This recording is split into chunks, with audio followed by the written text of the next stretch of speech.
What is up, my weebs and weebettes? Super Weeb Elijah here.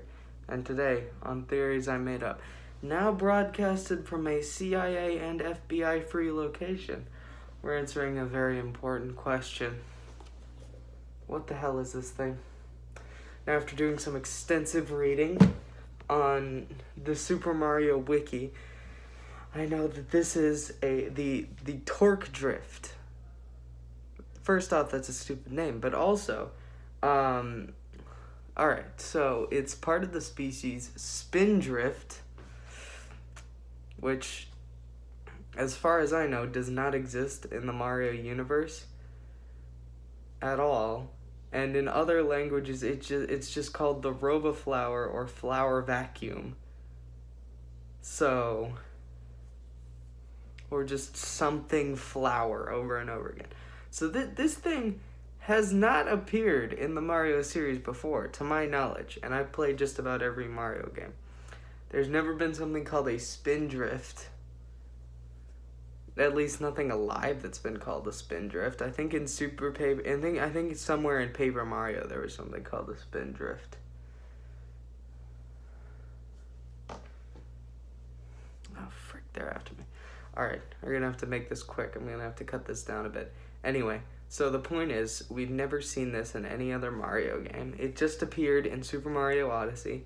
Even the 4-paragraph article right next to me here on Super Mario Wiki doesn't have any information as to what the hell it is. I mean, sure, we know it's part of the species Spindrift, but what does that tell us? Nothing.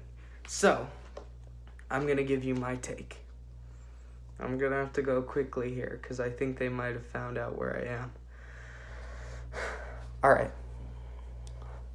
This is an evolved form of the Capaiets. Right? Now, let me explain.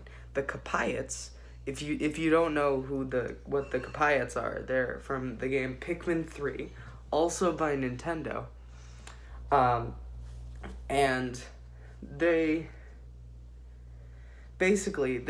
are like the Hokatashans from Pikmin 1 and 2, except they eat fruit. And in the game Pikmin 3, they have a food shortage. And so they have to go to a post-apocalyptic version of Earth where animals and plants have kind of molded together into these weird creatures called Pikmin. And then there are other very small animals kind of lurking around. I'm trying not to go into too much detail because I don't want this video to be an hour long. But essentially what happens is the Pikmin are these little things that they start out with leaves on their heads, right? And so an essential part of Pikmin is that the Pikmin grow from leaves to buds to flowers. And what grows from flowers? Sometimes when they're on trees at least, fruit, obviously. So the Capaiets, in their search for fruit, eventually started also looking for flowers due to the Pikmin. And so the reason that Torkdrift is capturing all the flowers in the secret flower garden in Mario Odyssey is because it's an evolved form of Capaiet that somehow molded with a machine, like we see with the man-at-legs in Pikmin 2, where the arachnid species and a species of somehow sentient machine mold together into one living organism. If you don't know what the man-at-legs is, look it up. But anyway, so they somehow molded together with machinery and became these spaceship-like things known as spindrifts that now collect flowers.